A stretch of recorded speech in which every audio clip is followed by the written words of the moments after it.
Balanced religion, ভারসাম্যপূর্ণ জীবন ব্যবস্থা। সব দায় দায়িত্ব আল্লাহ আবার শুধু ছেলে মেয়েদেরকে দেয় নাই, মা বাবার কিছু দায় দায়িত্ব আছে না নাই? জোরে বলেন। রব্বুল আলামিন মা বাবাকেও দায় দায়িত্ব দিয়েছে। ইসলাম বলে যারা মা বাবা হয়েছো, দাম্পত্য জীবন গড়েছো, ছেলে আল্লাহ দেয়, মেয়ে দেয়, যেটাই দেয় আল্লাহর শুকরিয়া আদায় করার দরকার আছে না নাই? মা বাবার প্রথম দায়িত্ব ছেলে হোক মেয়ে হোক শুকরিয়া করবে কার? কারণ ছেলে দেয় কে, মেয়ে দেয় কে? ছেলে মেয়ে দুইটাই দেয় কে? আবার কাউকে আল্লাহ নিঃসন্তান বানিয়ে রাখে, মানে ছেলেও দেয় না মেয়েও দেয় না, তিনি কে?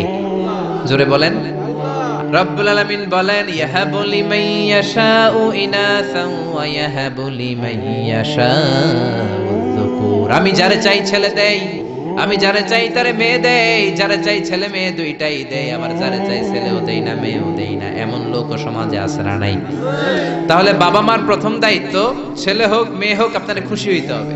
কিছু লোক আছে ছেলে হইলে গ্রামের সবাইরে মিষ্টি খাওয়ায়, মেয়ে হইলে মেয়ে যে হইছে এটা শোনায়ও না, আছে না নাই? বিশ্বনবী বলেন এগুলো এমন লোক যাদের মধ্যে জাহেলিয়াত আছে। কারণ খায়রুকুম মান বুকিরা বিল উনসা, যেই ঘরের প্রথম সন্তানটা মেয়ে, ওই ঘরটারে বরকত দিয়ে ভরে দেয় কে? জোরে বলেন। এক নাম্বার দায়িত্ব আপনি খুশি হবেন, শুকরিয়া করবেন। দুই নাম্বার দায়িত্ব, ছেলে হোক কিংবা মেয়ে হোক, হওয়ার সাথে সাথেই কানের সামনে যে আজান দিবেন, কি দিবেন?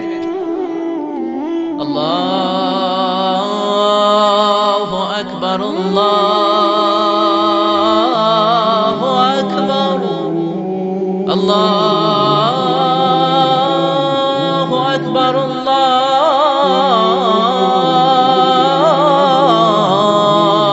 আকবার, পড়েন আল্লাহু আকবার। এখন ছেলে হইছে মেয়ে হইছে, আজান দেওয়ার জন্য মুয়াজ্জিন সাহেবরে টোকায়, আছে না নাই? ইমাম সাহেবরে টোকায়, আছে না নাই? বিশ্বনবীর প্রথম নাতিটার নাম ছিল হাসাইন।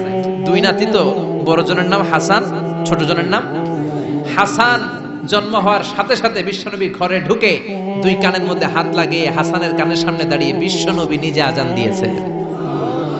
এই জন্য নিজের ছেলে হলে নিজে আজান দিবেন, অথবা আপনার নাতি হইলে দাদা হিসেবে আপনি আজান দিবেন। আপনার ভাতিজা ভাতিজি হয়েছে, চাচা হিসেবে আপনি আজান দিবেন। ইমাম সাহেবরে টোকানোর দরকার নাই। একজন মুসলমান হিসেবে সবার ভালো করে আজান একামত জানার দরকার আছে না নাই? তাহলে ছেলে হোক মেয়ে হোক খুশি হবেন, এটা হলো প্রথম দায়িত্ব বাবা মার। যত মায়েরা, আমার মাইকের আওয়াজ যদি আপনাদের কানে যায়, মায়েরা শোনেন, আর বাবা যারা এসেছেন মনোযোগ দিয়ে শোনেন। এক নম্বরে বাবা মার দায়িত্ব প্যারেন্টিং, এটারে বলে parenting, how to rare up your children, কেমন করে ছেলে মেয়েদেরকে বড় করবেন, এই ব্যাপারে ইসলামের দিক নির্দেশনা আছে না নাই? এক নম্বরে ছেলে হোক মেয়ে হোক শুকরিয়া কার?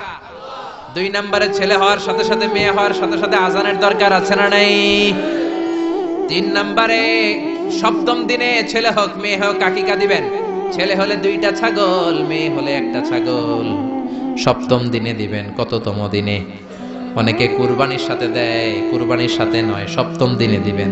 এখন দিতে পারেন নাই, পরে কুরবানির সাথে বন্ধ সময় দেন, ওটা আলাদা কথা, কিন্তু দেওয়ার নিয়ম হচ্ছে, সুন্নাহ হচ্ছে সপ্তম দিন। কততম দিন?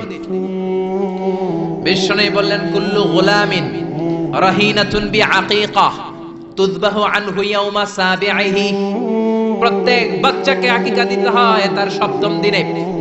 তারপরে ইউসাম্মা ফিহি, সপ্তম দিনে তার একটা নাম রাখতে হয়। তারপরে ইহলাকু রাসুহু, তার মাথা কামিয়ে ফেলতে হয়। ছোট ছোট চুল থাকে না, নিউ বর্ন বেবি, নতুন বাচ্চার মাথায় হালকা হালকা পাতলা চুল থাকে, এগুলোকে আপনি হলক করে দিবেন, শেভ করে দিবেন। তাহলে সপ্তম দিনে তিন কাজ। এক নম্বরে আকিকা, এক নম্বরে কি? সবাই বলেন। এক নম্বরে, দুই নম্বরের নাম রাখা, দুই নম্বরে কি? কি নাম রাখবেন? Brush fire. এক ভাতিজার বাড়িতে নাকি চাচা আসছে বেড়াইতে, তো ভাতিজা আপ্যায়ন করাইতেছে। চাচা কয় কতদিন পরে তোমার সাথে দেখা, তোমার ছেলে হইছে একটা মেয়ে হইছে একটা, আমি তো চিনি না, ডাক দাও না। ডাক দিছে ব্রাশ ফায়ার। চাচা মনে করছে আসল ব্রাশ ফায়ার, এটা মনে করে চাচা দিছে দৌড়। ভাতিজাও চাচারে ধরার জন্য দৌড়, চাচাও দৌড়ায় ভাতিজাও দৌড়ায়। চাচা কয় ভাতিজা বয়স আমার 70-80, তুই আমার ব্রাশ ফায়ার করিস না। ভাতিজা বলে চাচা এটা ওই ব্রাশ ফায়ার না, আমার ছেলের নাম ব্রাশ, মেয়ের নাম ফায়ার। তো এই ব্রাশ ফায়ার, এই জাতীয় নাম রাখবেন। আহাব্বুল আসমা ইলাল্লাহ আব্দুল্লাহ আব্দুর রহমান, আল্লাহর কাছে সবচেয়ে প্রিয় নাম আব্দুল্লাহ, আব্দুর রহমান এগুলো রাখবেন। নবীদের নামগুলো রাখবেন, কোরআন থেকে চুজ করে নাম রাখবেন, সাহাবাদের নাম রাখবেন। তাহলে ছেলেগুলোর আল্লাহ আল্লাহ বানাই দিবে কে? আর ব্রাশ ফায়ার রাখলে ব্রাশ ফায়ারের মতোই হবে, ঠিক কিনা? বিভিন্ন সমাবেশে এরা বোমা মারবে, ককটেল বোমা মারবে, হত্যা করবে, ডাকাতি করবে, ছিনতাই করবে, মেয়েদের ওন্না ধরে টানাটানি করবে, জোরে কোন ঠিক কিনা? এজন্য সপ্তম দিনে 3 কাজ। 1 নম্বরে আকিকা করা, কি করা? 2 নম্বরে নাম রাখা, কি রাখা? 3 নম্বরে মাথার চুল ফেলে দেয়া, কি করা? তারপরে ইসলাম বলে 2 বছর ছেলে হোক মেয়ে হোক দুধ খাওয়ানোর ব্যবস্থা করবা। কোরআনের মধ্যে আদেশ আছে না নাই? ওয়াল ওয়ালিদাতু ইউরদি'না আওলাদাহুন্না হাওলাইনি কামিলাইনি লিমান আরাদা আন ইউতিম্মার রাদাআ। ছেলে হোক মেয়ে হোক 2 বছর দুধ খাওয়াবা। অনেক মা আছে দুধ খাওয়ায় না, ফিডার খাওয়ায়, বডি ফিটনেস নষ্ট হয়ে যাবে, এরকম মা আছে না নাই? দুধ খাওয়াতে চায় না, ফিডার খাওয়ায়, ল্যাকটোজেন খাওয়ায়, সিরিয়ালাক খাওয়ায়, ডানু খাওয়ায়। ডানু কি খাওয়ায়? তো এই জন্যই তো বলায় তোমার বৃদ্ধাশ্রমে দিয়ে আসে। ওই যে দুধ খাওয়ায় না, যে তুমি ছোটবেলায় কষ্ট তো সহ্য করেন না, আপনার বৃদ্ধাশ্রমে দিবে না তো কোথায় দিবে? মায়ের যে শাল দুধটা, বাচ্চা জন্ম নেওয়ার পরে যে শাল দুধটা আসে, এটার মধ্যে যে কত ধরনের পুষ্টিগুণ আছে, ফুল অফ নিউট্রিশন, খুব উন্নত মানের রিচ নিউট্রিশন দিয়ে আল্লাহ এটাকে তৈরি করেছে। আপনার বিভিন্ন ধরনের রোগের প্রতিষেধক ভ্যাকসিন আল্লাহ এটার ভিতরে ঢুকিয়ে দিয়েছে। এটা যে খায় না, তার মেধা শক্তি খুব দুর্বল, তার কোনো মেধাই নাই, মনে রাখতে পারে না কিছু, সব ভুলে যায়। আমি আমার মায়ের দুধ খাইছি মাত্র 2.5 মাস, এজন্য আমি কিচ্ছু মনে রাখতে পারি না, সব ভুলে যাই। বাস্তব কথা। আপনি মায়ের দুধ যদি কেউ 2 বছর খায়, টানা 2 বছর খেতে পারলে তার মেধা হবে প্রচন্ড মেধা। এই ছেলে ইনফেরিয়রিটি কমপ্লেক্সে ভুগবে না, ইনসেফটিতে ভুগবে না। অনেক মায়েরা অসুস্থ হয়ে যায়, এজন্য খাওয়াতে পারে না, সেটা ভিন্ন ব্যাপার। আমিও খেতে পারিনি অসুস্থ হওয়ার কারণে, কিন্তু ছেলে অসুস্থ, মেয়ে অসুস্থ, মা অসুস্থ, 2 বছর আপনি দুধ খাওয়াবেন, ঠিক কিনা? যদি দুধ না খাওয়ান তাহলে ছেলে মেয়ের হক নষ্ট করলেন। অনেক মা খাওয়াতে চায় না, আছে না নাই? জোরে বলেন আছে না নাই? কিন্তু অসুস্থতার কারণে যদি কেউ না খাওয়ায় সেটা ভিন্ন ব্যাপার। এজন্য প্রথম দায়িত্ব হলো শুকরিয়া করবেন আল্লাহর, ছেলে হোক মেয়ে হোক। এরপরে জন্ম নিলে আজান দিবেন, জন্মের 7ম দিনে আকিকা দিবেন, সুন্দর একটা নাম রাখবেন, মাথার চুল ফেলে দিবেন, তারপর 2 বছর দুধ খাওয়াবেন। এরপর ছেলে যখন আব্বু আব্বু বলে, আম্মু আম্মু বলে, হাঁটতে শিখে একটু বড় হয়েছে, সবার আগে ছেলেরে শিখাবেন কোরআন। কি শিখাবেন? সবার আগে কোরআন, পরে অন্য জ্ঞান। Teach your children the Holi Quran. The Holi Quran will teach your children everything. আপনি আপনার ছেলেরে কোরআন শিখান, কোরআন আপনার ছেলেরে গোটা বিশ্বটা শিখাই দিবে। সুবহানাল্লাহ কইতে মন চায় না? এজন্য একটু বড় হলেই ছেলে মেয়েরে কি শিখাবেন?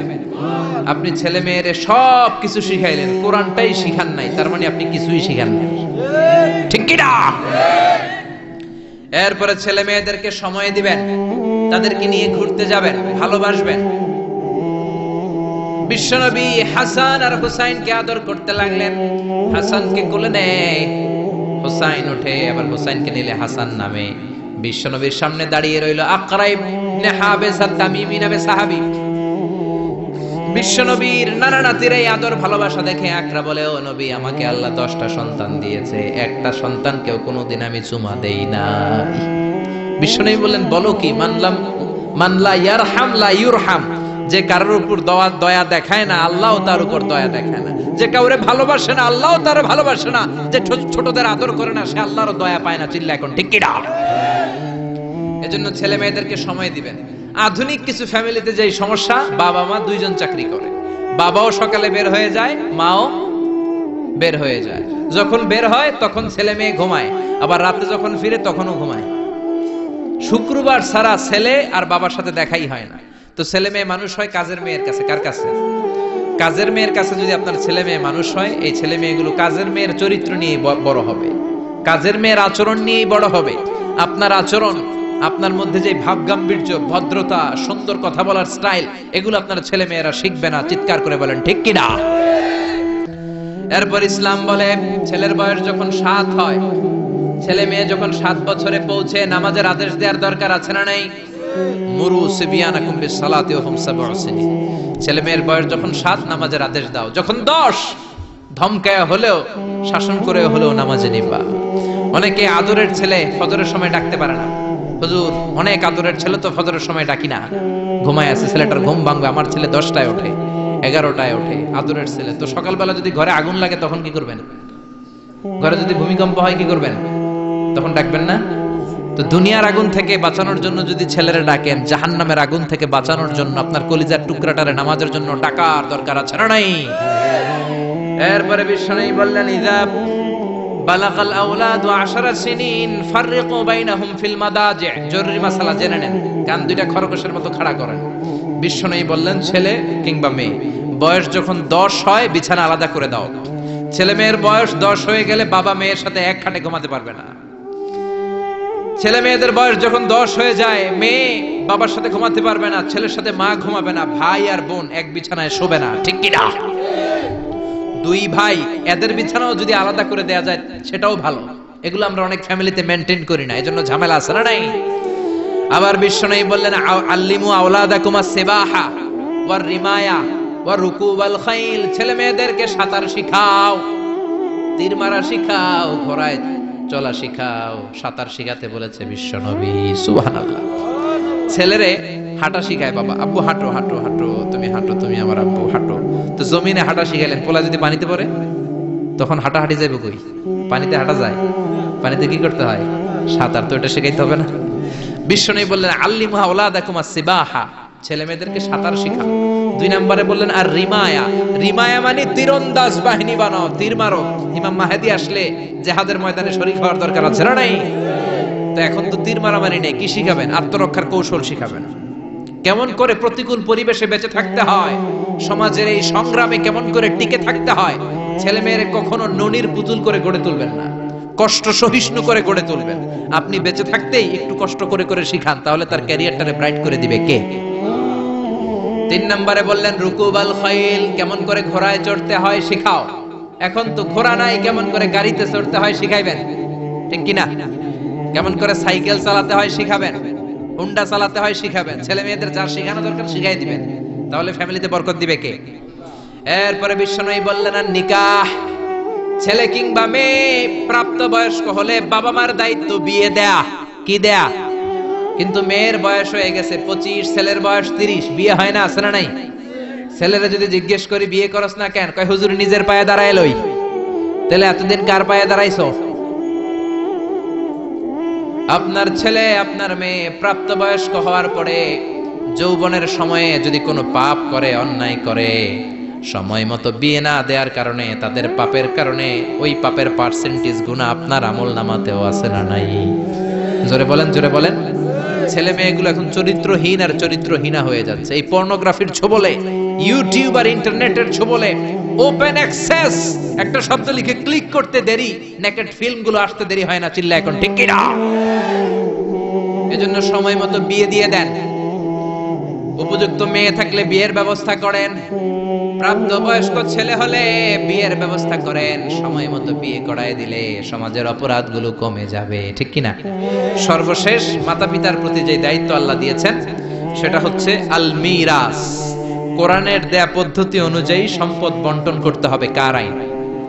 চিৎকার করে বলবেন, আইনটা কার? এজন্য রব্বুল আলামিন বলেন, ইউসিকুমুল্লাহু ফি আওলাদিকুম লিযযাকারি মিসলু হাযযিল উনসায়াইন।